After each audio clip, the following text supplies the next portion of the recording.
Well, let's get this thing rolling. I want to welcome everyone to Sovereign Nature Initiative's monthly talk series. This month, we have an eco talk with our very special guest and friend, Dr. Marie Petersmann. I want to introduce myself. My name is Seth Boakley. I am the writer in residence at Sovereign Nature Initiative. We're joined today also by Andrea and Caitlin and Alessandro, as well as Catherine from Sovereign Nature. We're really grateful that you're all here. Encourage you to think of this as a community and a place to gather to find these crossroads between art and technology, philosophy and law related to themes of nature and nature's sovereignty. I'm going to just pass this over to Marie in a moment, and I hope that as we chat and hear from Marie with her kind of thinking and research, and she shares her ideas with you, that you'll continue to post in the chat. If you have questions, you can put them there. You can also save them. There will be a chance to have a little bit of a Q&A at the end of this. We think Marie will probably talk for 30 minutes or so, 30, 40 minutes. And at the end of that, we'll have a chat. That's it. Let me give a proper introduction. So Marie Petersmann is a postdoctoral researcher working as part of the Constitutionalizing in the Anthropocene research project hosted at Tilburg Law School. Prior to that, she was a Postdoctoral Research Fellow at the Copernicus Institute of Sustainable Development and a teaching associate at the Strathclyde Center for Environmental Law and Governance. She has a Ph.D. and LLM in International Law from the European University Institute in Florence and a Master's in International Law from the Graduate Institute of International and Development Studies in Geneva. As an international legal scholar, her research is situated at the intersection of legal theory, political ecology, and ecological philosophy. So today's talk is titled Sensing Practices and Representations of More Than Human Worlds. And I'm also really happy to announce that Marie and Andrea, who's also on the call here, are going to be hosting a conference on that same topic in March 17th and 18th. And if you're curious to get to know more about those goings-on and how that conference will actually build on the technology being developed in our Sovereign Nature Initiative Hackathon coming up in February, you can learn more about that by following us online, and we'll post in the chat links and ways you can keep in touch with us about those activities coming up. So without further ado, Marie, the microphone is yours. Hello, welcome. Thank you. Hello, thank you, Seth. Thanks for this very warm introduction. Let me share my screen with you. I prepared a couple of slides in order to make it a bit less abstract. I hope it's going to help. Share sound. Okay, you should be able to see the slides. Can you confirm you're seeing everything? Yeah, cool. Thank you. Okay, well, thanks so much, all of you, for inviting me to join the conversation today. I'm really super happy to be here. And I look forward to learn from you about questions I've just started to engage with in my research. So as Seth just said, I'm working on a project called Constitutionalizing in the Anthropocene. And I'm sure you all heard the term Anthropocene already, but just to give some context, it's the name that is given to the geological era we live in, and which is defined by the impact that humans as a unified species have had in disrupting the ecological conditions of the earth. And these ecological conditions have been altered to the point of leaving geological markers, and hence the term Anthropocene, to emphasize again the role of humans that humans played in this event. And the term has been critiqued for its emphasis on the role played by a unified human species in disregard of particular world ecologies of capitalist extraction and exploitations that have led to these disruptions in the first place. So many have preferred the term Capitalocene, for example, or Plantationocene, to trace the origins of the ecological collapse to the plantation economy that emerged with the slave trade and all the enduring racial hierarchies and colonial legacies that these particular ways of relating to the natural world gave rise to. But for the sake of today's presentation, I will bracket these important terminological questions, which are of course intertwined with temporal, spatial, and material questions, and focus instead on what all these debates have in common, namely a radical reconfiguration of how humans relate to the non-human or more than human worlds. And this is, let's say in a nutshell, where my research is situated. So I'm interested in figuring out how law, and more precisely international environmental law and human rights law, have framed, constructed, and ordered relations between humans and non-humans in particular ways against the backdrop of the Capitalocene or the Anthropocene. So what am I speaking about when I refer to human and non-human relations? Salute, blessings. What I'm attending to are different modes of engaging with, of treating and feeling for the environment, or so-called nature. So what I'm interested in is to explore and reconfigure the dominant Western knowledge systems and modes of being that have been driven by modernist anthropocentric ideals, and which have led to a disregard of anything non-human that has been deemed exterior to and independent from autonomous human subjects. And what I have researched throughout my PhD and now my postdoc is how these modernist understandings underpin both laws and politics, which represent humans and so-called natures in ways that enact particular worldviews against others. And this term, representation here, is important because it really speaks a bit to the heart of my presentation today. And what I will speak about is how humans and non-humans are represented in mainstream global governance discourses, and how emerging sensing technologies are opening up new ways of representing and engaging with more than human worlds in different ways. So to give you a sense of what I'm after, let us rely, just for a starter, on the assistance of Google Images. So tellingly, if you type nature on Google Images, what will come out are images or representations of pristine or so-called wild areas rich in biodiversity and deprived from any human presence, except like here at the bottom left, where you find some lingering ideals of Caspar Friedrich moments where masterful man contemplates nature from above, on top of the world, on top of nature.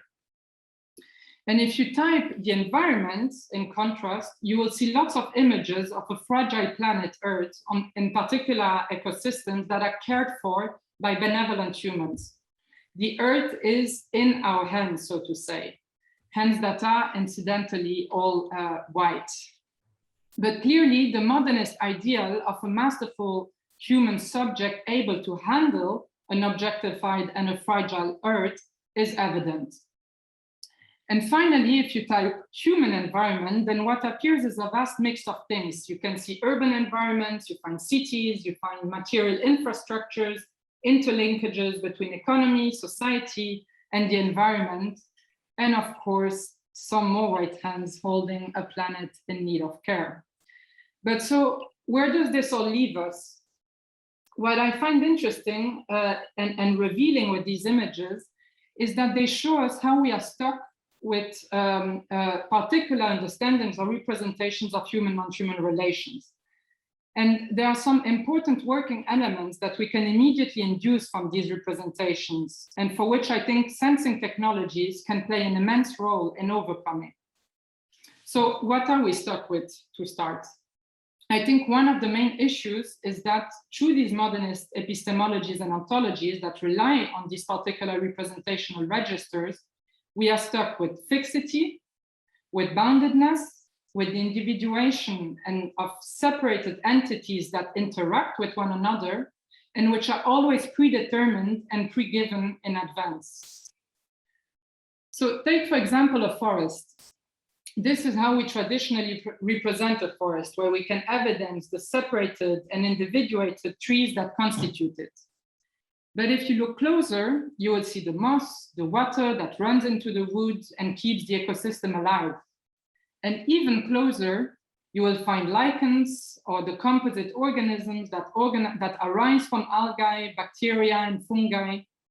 But I'm interested in questioning how we can represent precisely this composite property of lichens, the entangled multi-species, the multi-species that act together or act with each other to maintain and reproduce themselves.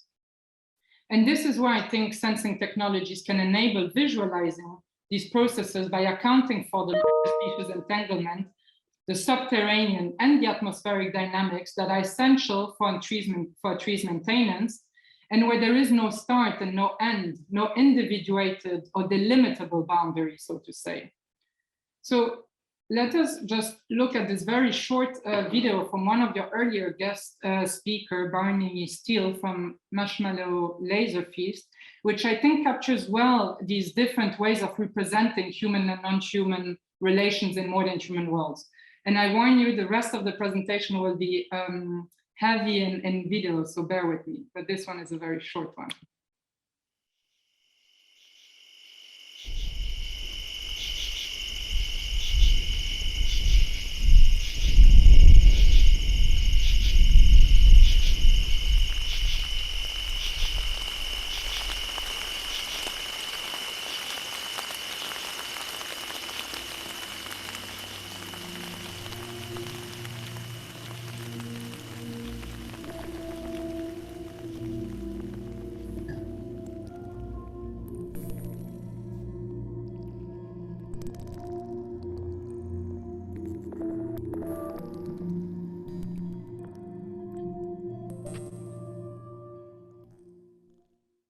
Maybe some of you were also present when Barney gave this fantastic eco talk for SNI.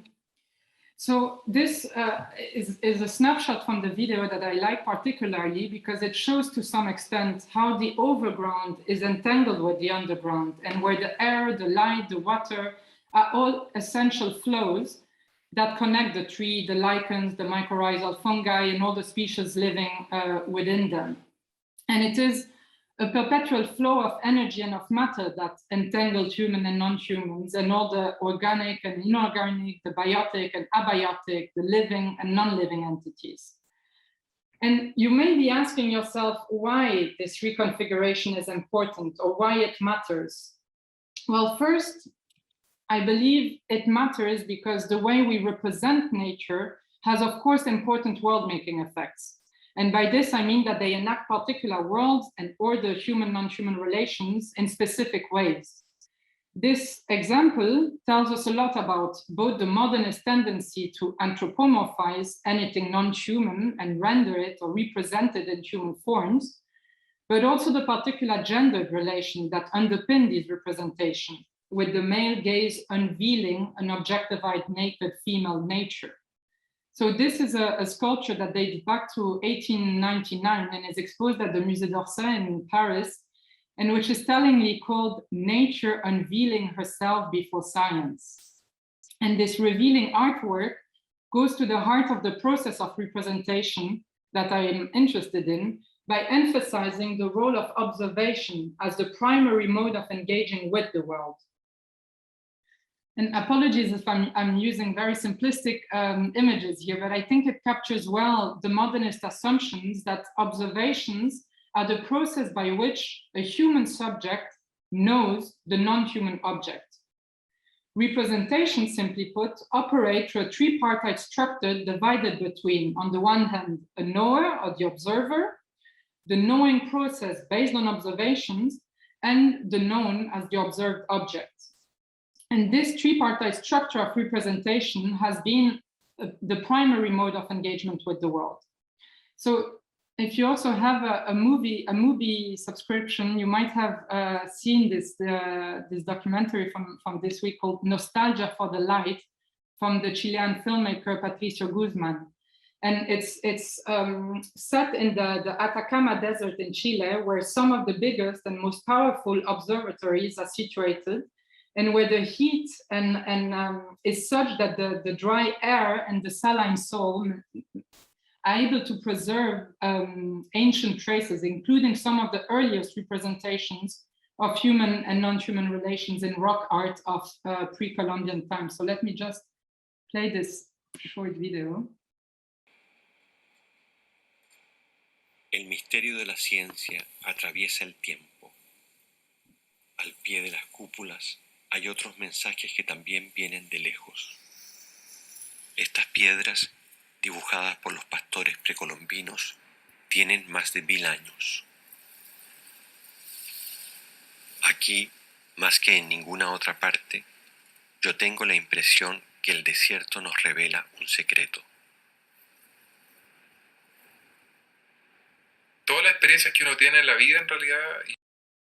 So what I like about this short passage is that you have really two distinct modalities of looking into the past to find traces of the origins of life on Earth. On the one hand, you have these massive astronomical observatories, and on the other hand, you have these archaeological pre-Columbian rock art. And in both cases, however different, you have this tripartite structure of representation that takes place between the knower or the observer, the knowing process based on observations, and the known as the observed object. And these forms of representationalism rest on an idea of preconceived entities that are divided between subjects and objects and which exist independently and autonomously from one another. So if we go back to the earlier slide, there is a necessary distancing that takes place between the observing subject on the one hand and the observed object on the other hand, which is mediated through a process of observations, of knowing. And it is precisely this sense of separation, of disconnection and detachment that has been contested by theories and methods that I am inspired by. So applied to human and non-human relations, there are of course many strands of theories and practice that have called for a suspension and an interruption of this modernist separation between human subjects and non-human objects as amenable to comprehension and control. And if I'm not mistaken, in your last ECHO talk, you discussed Gaia theory and deep ecology, which are just two examples of different ways of reconfiguring humans as part of more than human worlds. And of course, many non-Western or indigenous belief systems have long taken this as their premises. And one approach that has reworked this separation from a distinct relational approach is the theory of biological evolution of symbiogenesis that has been developed by Lynn Margulis. So again, just a short trail of a documentary which I think shows the importance and the legacies of Margulis' theory on symbiogenesis. And here too, please disregard the terrible soundtrack and try to focus on the images.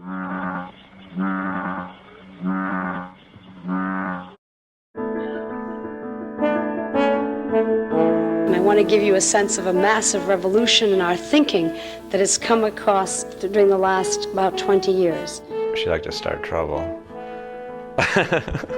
Lynn looks at the natural world and sees symbiosis, interdependence, not competition, not the survival of the fittest. All life on Earth that is not bacteria is product of symbiogenesis. What does that mean? It means that very different sorts of organisms came together to make a new kind of being. If you're making new science and having new ideas, you have to be passionate about them. You have to grab a hold of this idea and push, push, push. It changed the rules of the game, and this is not popular ever. She was absolutely spot on, and that made her a huge name in science. Our view of man apart from nature, man exploiting nature, has got to change because that is the basis of the environmental crisis. People are ruining their environment. These bacteria are producing an environment that's livable. So I think we have lots to learn from them. People say, I don't believe it. Those people will be biting their tongues another decade or so.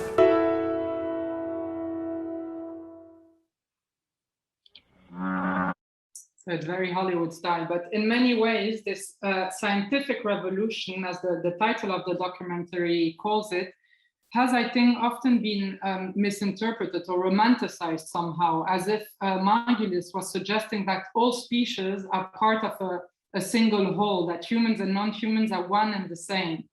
But I guess the trailer highlights here what or some of Margulies' main insights, namely those of symbiogenesis, according to which organisms are interdependent with one another in mutual evolution. And it is this notion of interspecies networking that has influenced many theoretical and methodological approaches in social sciences and the humanities, like, for example, actor network theory or other assemblages theories and methods. And it is also this, or based on Margulies' notion of symbiogenesis, that feminist philosopher of science Donna Haraway, for example, later called for a symbiotic thinking and acting to capture the practice of making wit in multi-species entanglement. But so where does this all lead us in terms of representations of human and non-human relations in more than human worlds? How much further are we from the dynamics of modernist representationalism and its tripartite structure between the observer, the knowing process based on observations, and the observed object? Well, actually, some theorists argue that this doesn't take us so much further. And surely it addresses the issue of separation, of disconnection, of detachment, through its focus on relation, on symbiotic interspecies becoming. But the relations at stake here still assume and rest on preconceived entities that exist independently from one another before the interactions take place. So let me therefore turn to a theory from quantum physics that takes precisely issue with this assumption and suggests that the properties of entities only exist in relation to one another, which are enacted not through interaction of entities made up by pre-existing bounded units, which always assumes separated individual agencies that would precede each action, but through what feminist physicist Karen Barat calls intra-action, namely the mutual constitution of entangled human, non-human agencies. So again, let us just watch this excellent 3 minutes video that I think does an amazing job in introducing Barat's notion of intra-action. In this edition of 3 Minute Theory, we'll be discussing intra-action, a term that comes to us from feminist physicist Karen Barat. Barat describes intra-action as the mutual constitution of entangled agencies. And what's agency again? Simply, we can understand agency as the ability to act. So in other words, interaction is the mingling of people and things and other stuff's ability to act. Sort of sounds like interaction though, doesn't it? Well, let's break down the difference. First, let's look at the prefixes inter and intra. Inter means among or in the midst of, whereas intra means within. When we add the word action to these prefixes, we get a whole different meaning. When two bodies interact, they each maintain a level of independence. Each entity exists before they encounter one another. However, when bodies interact, they do so in co-constitutive ways. Individuals materialize through interactions, and the ability to act emerges from within the relationship, not outside of it. So why is this distinction important? Well, interaction gives us a whole new way of thinking about our relationships with each other, with matter, with materials, with nature, and with discourses. When these different things are in relationships with each other, our ability to do stuff changes, transforms, or emerges. Let's take the recent Ebola phenomenon as an example. We can say the Ebola phenomenon is not just the virus itself, but is an interaction of the actual virus with human and non-human actors, including human bodies, discourses on Africa, pandemics, the role of politics, political pundits, news channels, and fear. Ebola is not just a virus, but a phenomenon that's made and unmade through interactions between nature, culture, and technology. Through interaction, we are all brought together into the Ebola phenomenon, and yet this interaction separates us into new, co-constitutive subject positions. Through interactions, we become, at least temporarily, the afflicted and non-afflicted, the at-risk and the not at-risk, and the exposed and the unexposed. So studying these interactions reveals how differences get made and unmade. It's unlikely that many of us will interact with the Ebola virus, but we will all interact with the Ebola phenomenon, and therefore we are all responsible for the matter produced in these interactions, the discourses, the materials, and the subject positions. Interactions defer and deflect responsibility, but in interactions, responsibility is distributed among the constitutive entities. This is where agency comes into play. Agency is about action, reconfigurings, doing, and being. It does not pre-exist separately, but emerges in the relationships in these interactions. Thinking with interaction means giving up cause and effect relationships, individual agency, and subject-object dichotomies. We gain new understandings of ethics and justice as not things that are predetermined, but always changing and unfolding. Interaction calls into question steadfast boundaries and borders and linear time, and in turn, it helps us think in terms of simultaneity. It tears down the walls that contains disciplined thought and action to reveal the artificial boundaries we forgot we invented.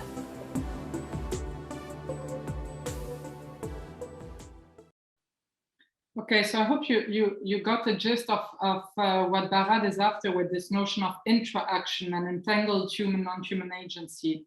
And the reason why I'm bringing this up is because it introduces what is commonly referred to as non or post-representational theories. And from this perspective, and as Barad argues, knowing does not come from standing at a distance and representing, but rather from a direct material engagement with the world. And this calls into question the very possibility of traditional representationalism, which assumes separate entities. And here instead, the entities come into being through the mutually entangled agencies. Another recent book that I think is helpful in grasping these particular modalities is by quantum physicist and philosopher Carlo Rovelli.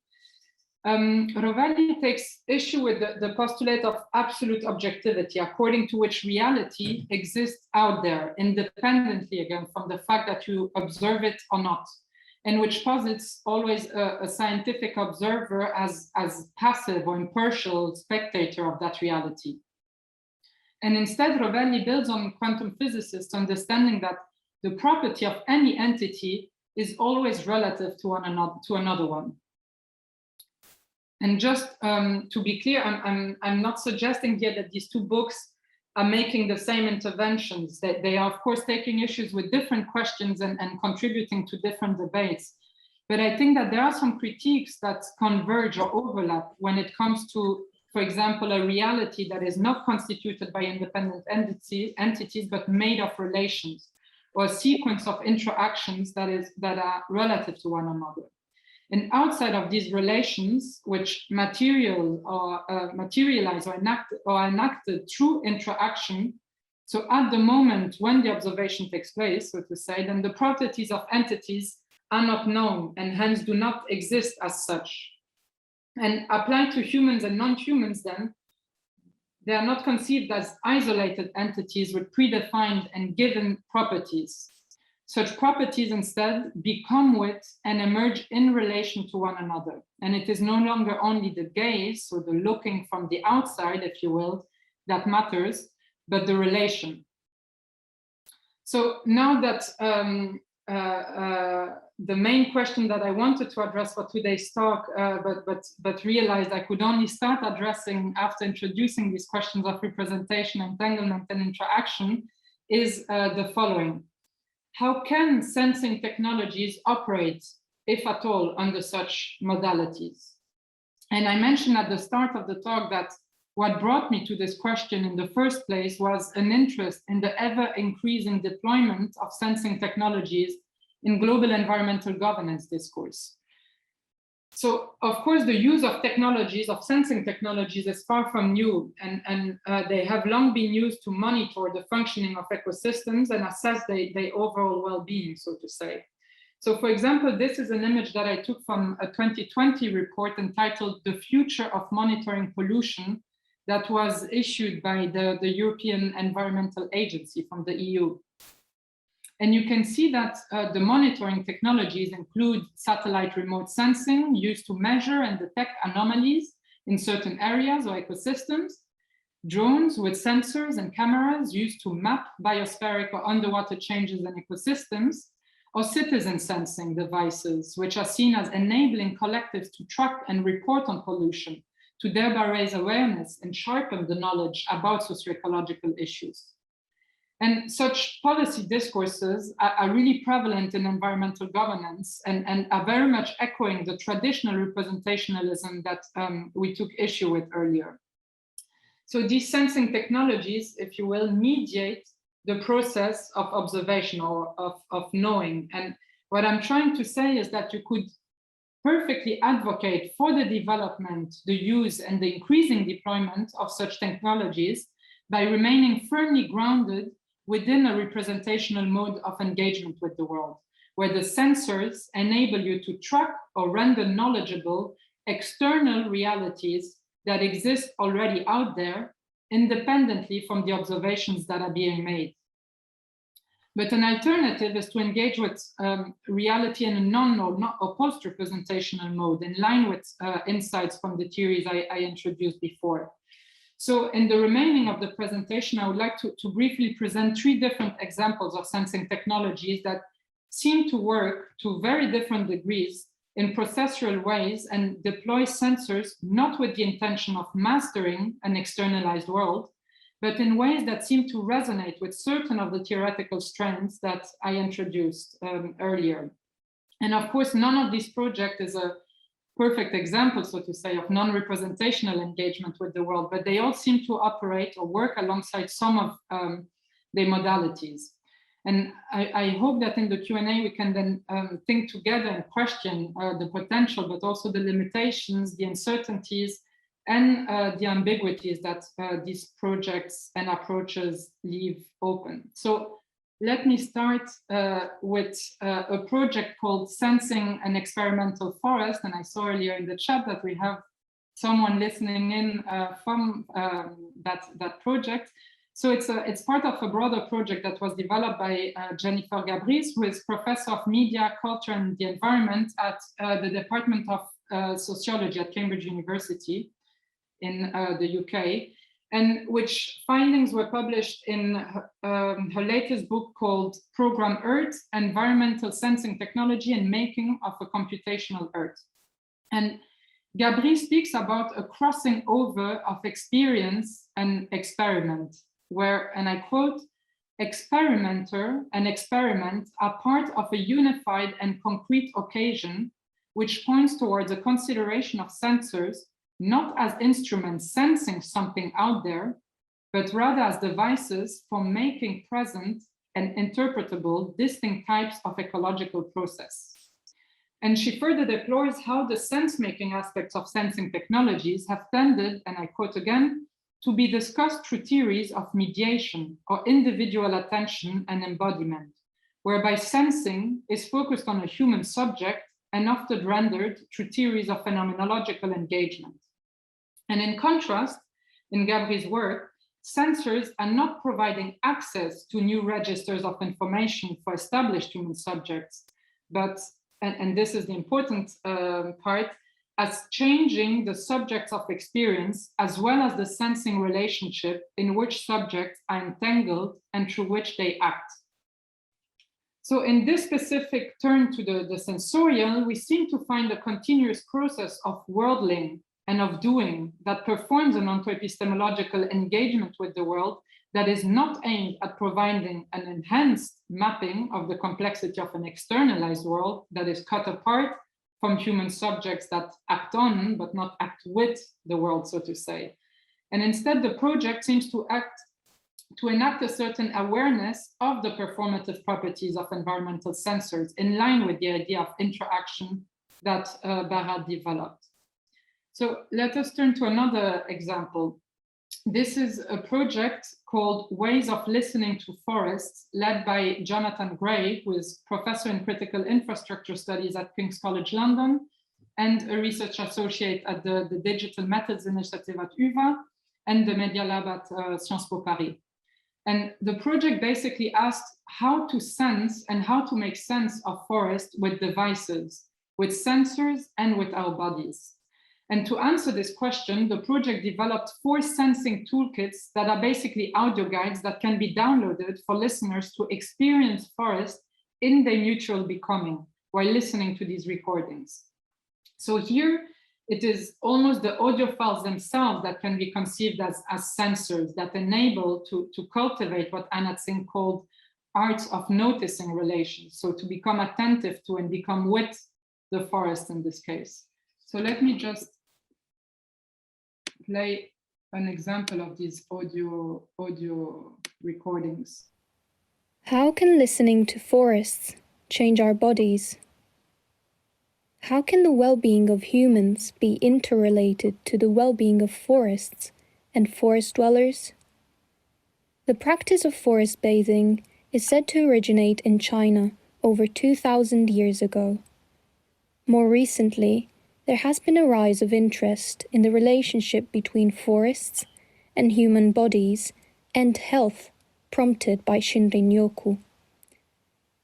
The term Shinrin-yoku, which can be translated as immersion in the forest atmosphere, was coined by Tomohide Akiyama, then director of the Japanese Ministry of Agriculture, Forestry, and Fisheries. It was envisaged. Anyway, this is just to give you a brief example, but all 4 different audio guides emphasize and play with distinct senses. So the touch, the sound, the smell, the art of noticing, and hence of seeing and of looking, etc.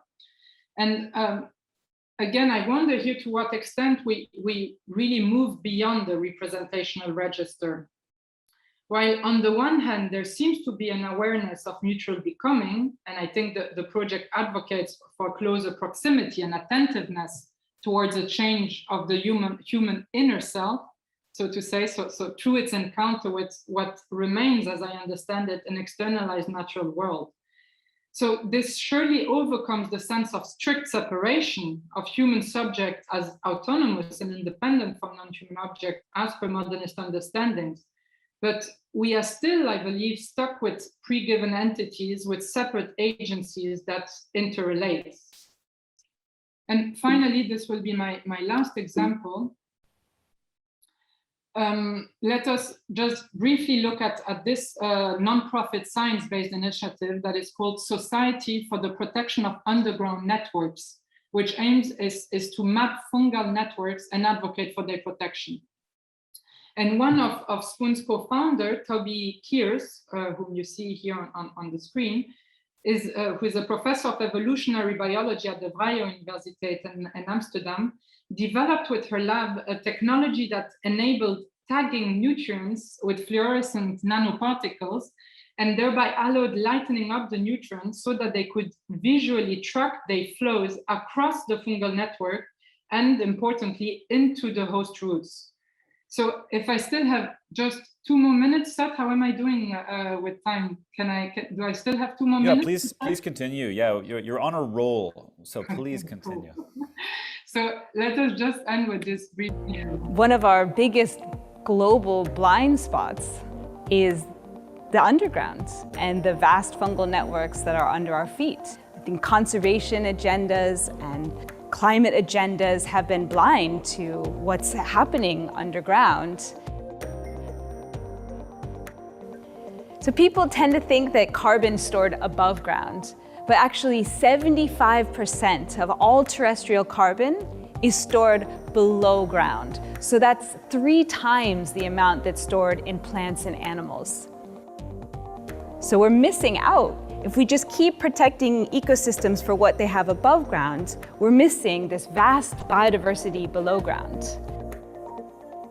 The destruction of these fungal networks actually accelerates climate change and biodiversity loss, and it disrupts our global nutrient cycles. We need a radical shift in the conservation agenda that focuses on the ecosystems below our feet that we can't see, but are so critical to planetary survival.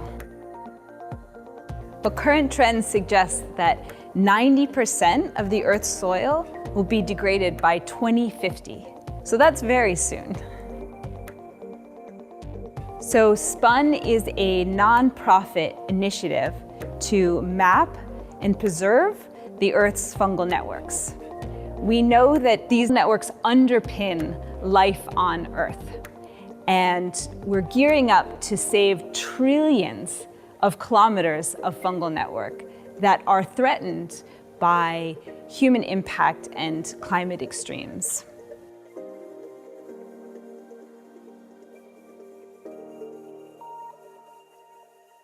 So here again, the sensing technologies are very different from the ones we commonly refer to and deploy in environmental governance, and show the potential of new modes of representing entangled human, non-human agencies. But what role do the observer, the observation, and the observed play here, and how? The purpose of the initiative is clearly to reveal the relational intertwinement that is enacted through the flow of nutrients from the fungi into the roots of the plants and the trees. So I think that this process is in and of itself already overcoming, again, the limits of fixity, of boundedness, and the separation that are key to modernist representationalism. But here again, there is an ambiguity, I think, when it comes to the process of engagement with non-humans, and a prioritizing, I don't know how you pronounce that, of a knowing process, and which is here the mapping through fluorescent nanoparticles that mediates a greater knowledge of the known object, namely here the mycorrhizal fungi networks, by external human subject as observers. So it seems that we are again yet back with a traditional tripartite process of representation. So against this backdrop, and by way of a conclusion, what I'm interested in is figuring out whether and to what extent we can, if at all, through sensing technologies, overcome this representationalism that perpetually reproduce these modernist cuts between human subjects and non-human objects. How far can we go with non-representational sensing technologies?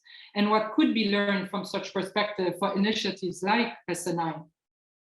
So first, and I think these perspectives invite us to question the drive of sensing projects to make nature speak, so to say, or to enable us to listen to nature or undisturbingly register nature's properties, since the practice of observation, of attending to non-humans, always alters its very ontological state.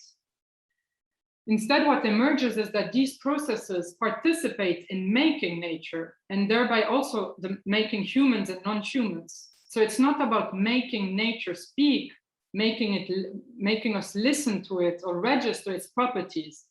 Agency instead is redistributed from humans acting on nature by making it do things like speaking, to a mutual entanglement of humans and non-humans. And this approach, I think, opens up important consequences in terms of asymmetrical power dynamics and relations, and the continuous cuts that are made between what matters and what is excluded from mattering. And I would love to discuss these questions with you. So that's it from me. Thanks so much for your attention, and I look forward to the discussion. Thank you, Marie. Thank you so much. I love using the clap emojis, so I encourage everybody to do that if you wish. Thank you so much. And I saw that you dropped your contact information in that last slide, but at some point, please drop that in the chat, or someone else can do it for you if you're chatting, because we'd love to, I know that many folks in this Zoom call would love to stay in touch with you.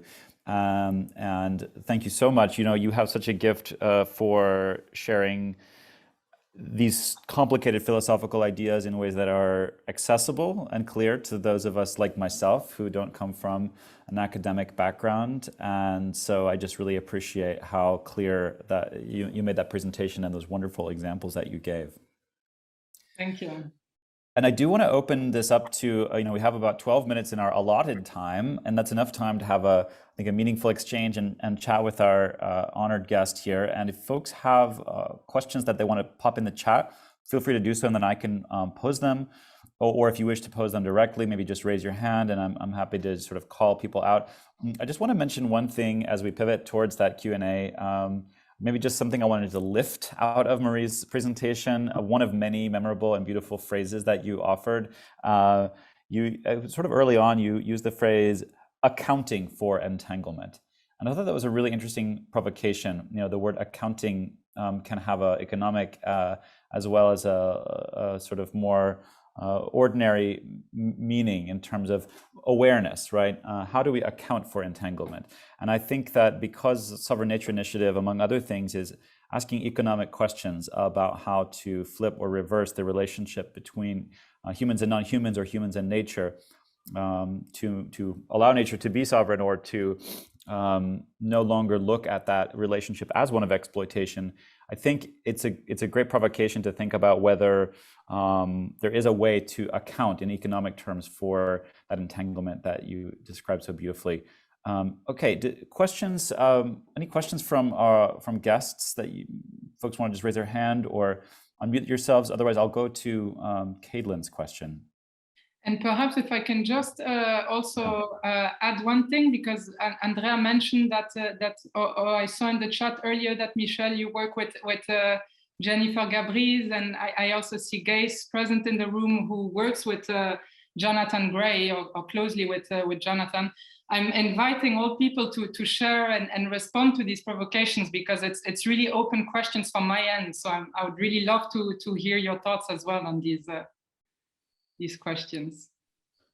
I could just add very quickly, this is a very nice talk, and we can always stay in touch over email. So yeah, I would love to talk more anyways, even if we don't go through the questions. Thank you.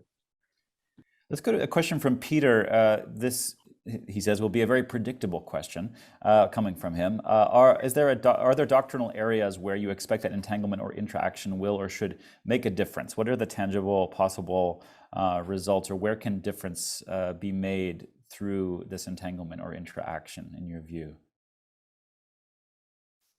Yeah, Peter, predictable, but always very good and difficult questions.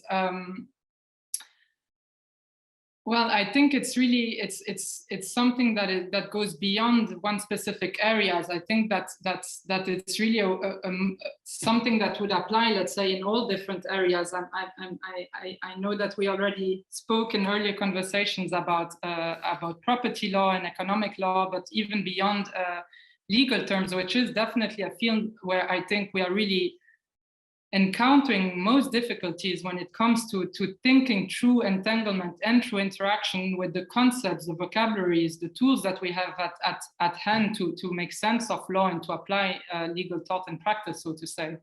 But I think there is absolutely not one specific area, but it's really a mode of rethinking human non-human relations that would underpin all areas, let's say. So I'm afraid I will not be able to respond specifically to your question. Let's say I like to think of it as a different way of looking at how the world comes into being. So it's as general as this, I would say. Can I ask a follow-up, Marie, with you, just from my point of view on the issue of knowledge bearing and representation?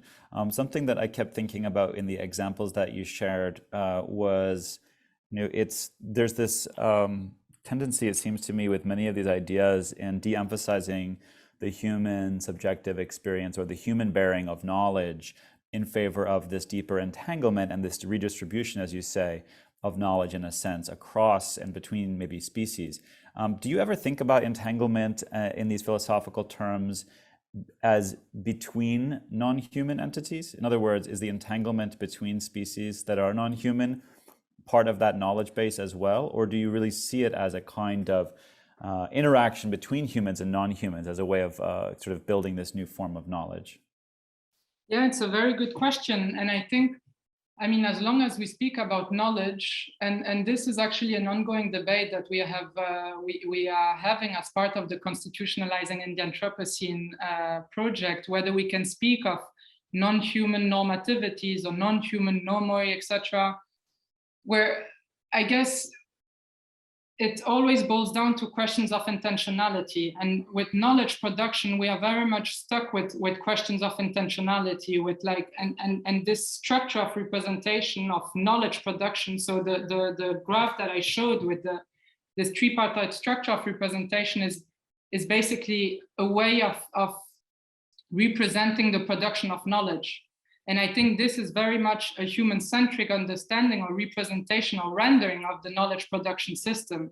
And I do think absolutely that we can think of non-human intentionalities, non-human normativities, in the sense that there is an ordering of the world but that is enacted through the entangled agencies between non-humans. But as long as there is a knowledge production that emanates from humans, there is again this structure that takes place, let's say. So I wouldn't necessarily speak of knowledge production beyond human terms. I would find that a slippery slope. Cool, thank you. Yeah, there's a question here. I'm going to ask you to unmute. Does that work? Yeah. You're referring to me, I assume? I am. How do you pronounce your first name? I'm sorry. Yeah, in Dutch it's Gijs, but it's often a bit difficult to pronounce. So it Gijs would not have been also... my first 3 guesses. So thank you so much. I think I have a bit of a also expected question to you, Marie. So, how do you see the relationship between all the complex philosophy you read and discuss and also write, and being also accountable to these entanglements themselves? And the reason I'm asking this question because I was involved in the Parliament of Things projects in Amsterdam a couple of years ago. We also were literally discussing, talking with human beings about nature for quite some time. We read all the literature you referred, etc. But after a while, we thought, well, that doesn't really help us. We should go out, and other people with other expertise should simply take over and be maybe more accountable than we as philosophers are capable of doing so.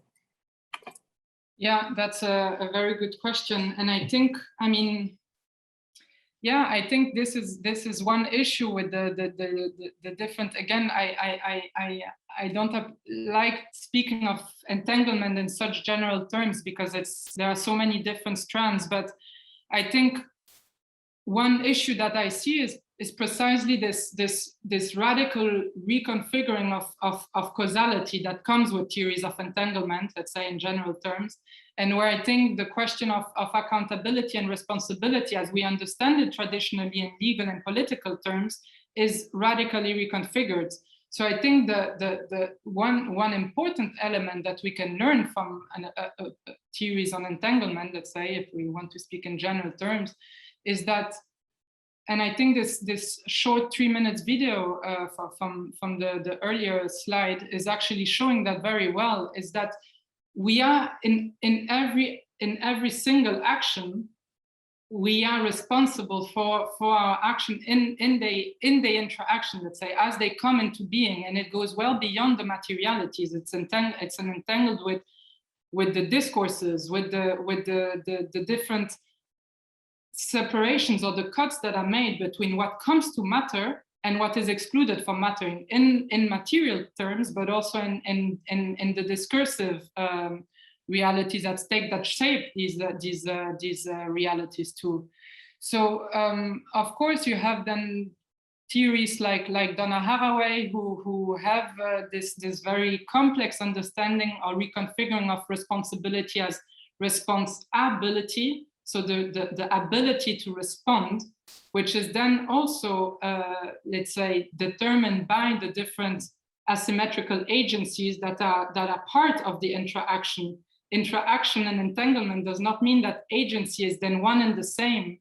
It's always about an asymmetrical power relation between the different entities, let's say, that are part of the interaction. So again, I think it's a radical reconfiguration that, and the fact that you struggled with putting that into a policy paper at the Parliament of Things shows also, I think, the radical nature of the intervention, but it really asks very important questions that sadly I will not have the responses to, but yeah. Thank you so much, Marie. This is a great conversation, and I think we're reaching the end of our time, but I think it's okay to go a few minutes over. Those of you who are willing to stick around, we'd love to continue this conversation. If you're willing, Marie, for a few more minutes to stick around. I also wanted to mention, Caitlin dropped some of the social media links in our chat. We'd love to stay in touch with you who are in attendance here. We will also be posting the video from today's talk on those socials, so then you can share them with all of your friends and kind of keep the conversation going. And as mentioned at the beginning, we have a lot going on at Sovereign Nature Initiative, both as the year is rounding out and then in 2022, including this hackathon coming up in February. The deadline to apply for the hackathon is actually coming up on the 20th of December, so there's still time if you know a team of eco-technologists and want to get in on the action. It's a really exciting competition. And then again, we're folding together that technology development with both the arts and with theory. And so again, I also dropped into the chat a link to the announcement about this conference that'll be coming up in March. And I hope those of you who are fascinated by the conversation and ideas today will join us for that conference in March, where we'll kind of connect the dots between the technology being developed and some really wild ideas in technology, and then these equally wild ideas in theory. And all of that is actually also going to lead towards an in-person event this spring in May in Amsterdam, which you'll be hearing more about too if you follow us on social, where we'll try to put those, the theory and the technology together with art and kind of have a party and put nature at the center of the party. I wanted to follow up, if I could. I'm just scanning for other questions, but Maria, if I could just follow up on Caitlin's question, which really has to do with, in a sense, sovereignty and agency of nature within these entangled relationships. And I guess this goes a little bit beyond the philosophy and a little bit more into sort of the action that might result from more deeply entangled systems of sensing and sensing practices. And her question had to do with, what if your car is sensing the level of carbon dioxide in the air and refuses to start as a result of that? An example of, in a sense, automation of systems. And I guess I'm wondering to what extent you see, these kinds of technologies that give autonomy over, or even give that sort of power, in a sense, to nature, or to, let's say, a car, that is, in a sense, speaking or acting on behalf of, let's say, nature or a global climate change challenge, or on behalf of some non-human set of incentives or interests. Do you think that kind of automation or that kind of empowerment, as it were, as a direct result of sensing, it represents an outcome of this entanglement, or does that does that trouble you in some way? Like, how does that hit you, that kind of technology? No, I understand where the question comes from, but I think I would really take issue with the idea of autonomy and of sovereignty. And this is always my question then to André when we discuss SNI, because I think the idea of making nature sovereign or making nature autonomous is as misleading as all the modernist understandings have been for centuries of pretending that humans can be autonomous and sovereign. So I think it's just a sort of, we are staying with the wrong problem here. I don't want to put it too provocatively, but I think the question of entanglement and of interaction precisely puts into question the very notion of autonomy and of sovereignty. And what I'm interested in is, of course, trying to find ways to reconfigure these central notions for any legal theory and practice in ways that can perhaps make them say things that we are not trained to understand them as lawyers, let's say. But I would be skeptical, let's say, and this is also something that I wanted some part of the questions that I asked in my presentation of making nature speak or making nature sovereign, etc. I think we are still stuck with wrong premises somehow. Yeah, I think that's a great answer, and I think you should be as provocative as you want to be at all times, and even beyond what you think you ought to be. That way we can have the most rigorous and vigorous conversation possible. Yeah, and I think that this issue of active and passive is so interesting in all of what you brought up with regard to representation. I kept asking myself the question, is representation an active or passive verb, as it were, to represent? And does rethinking that, and is post-representationalism partly to do with shifting how active or how passive we are relative to those mediated relationships. And then I continue to ask myself as well the question of like representing nature for other parts of nature or non-humans, and representing themselves to non-humans as well. And the question again of knowledge, and whether knowledge is an entirely human experience, or whether representation is something that might even happen in the absence of human intelligence.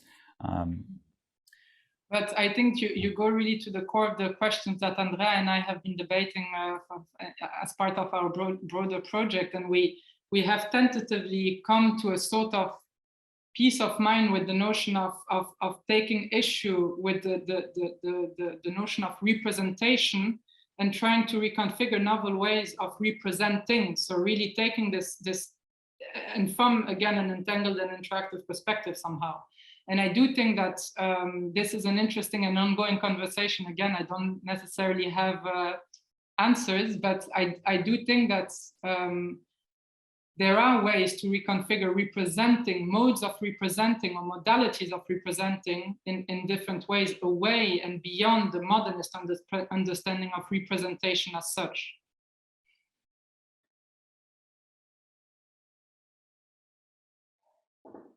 It's a question, why not simply intervening instead of representing, a la Hakim? Yeah. Because I do think, I mean, again, I do think that intervention still presupposes and reproduces the sense of separation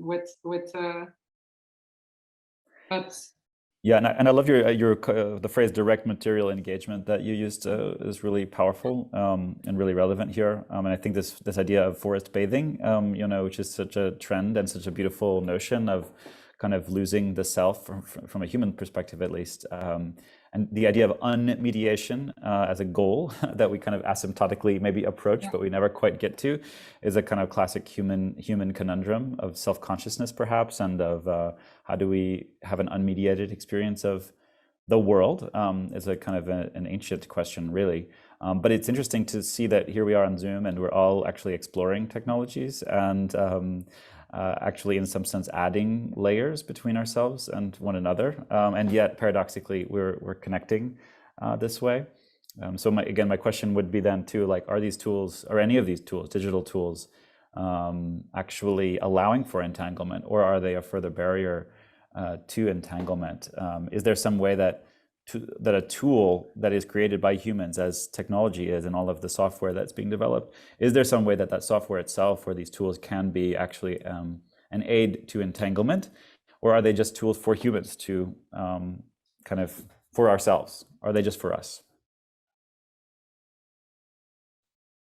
Yeah, are these questions to me? Wow.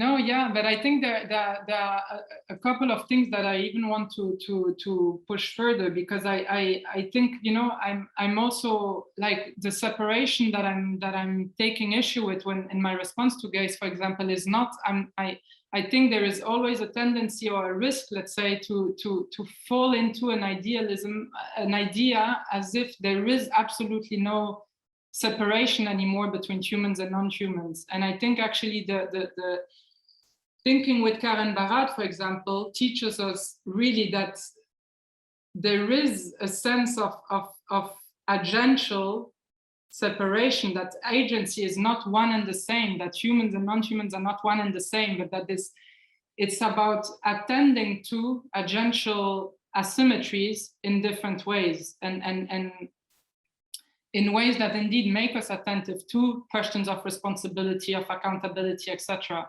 But then there is, and I always want to raise attention, not to fall into ideas that, of course, any use of technology that does not, like Zoom, for example, etc., are unnecessarily bad, or that we always have to include the non-human into. I mean, I find somehow, I'm not expressing myself clearly, apologies for that, but I find that the discourses are very much often articulated through words, let's say, that can be understood differently. And when with the use of specific words like separation, like intervening, like entanglement, we have to all the time clarify a bit the premises and the terms of the discussion in order to make sense of what we are trying to convene. And I think, yeah, I'm saying all that because I don't think I can respond to your very difficult questions, let's say, but also by showing the limits of, I think, where I wanted to go with my talk and why I perhaps didn't want to go. Because I simply don't think that we can overcome the very human-centric, the very human process of like Zoom meetings, etc. Well, I appreciate that you brought us to that point of really maybe impossible questions, because we can maybe leave this conversation with some provocations on all sides, you know,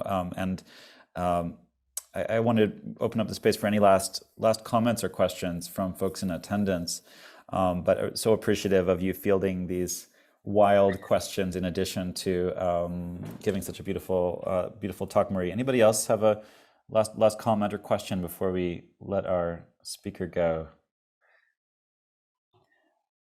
Well, thank you so much again for sharing these perspectives with us today. This is such a great talk. We'd love to have you back again for more conversations. And as I again mentioned in the chat, this conference in March will allow some of these ideas to kind of gather together. Please attend. Please, come to that. Please stay in touch with us at Sovereign Nature Initiative. Continue to provoke one another, whether you're coming from a technology or an academic or, in my case, an artistic background. I hope that Sovereign Nature Initiative is a place for all three of those things to inform one another in a big stew.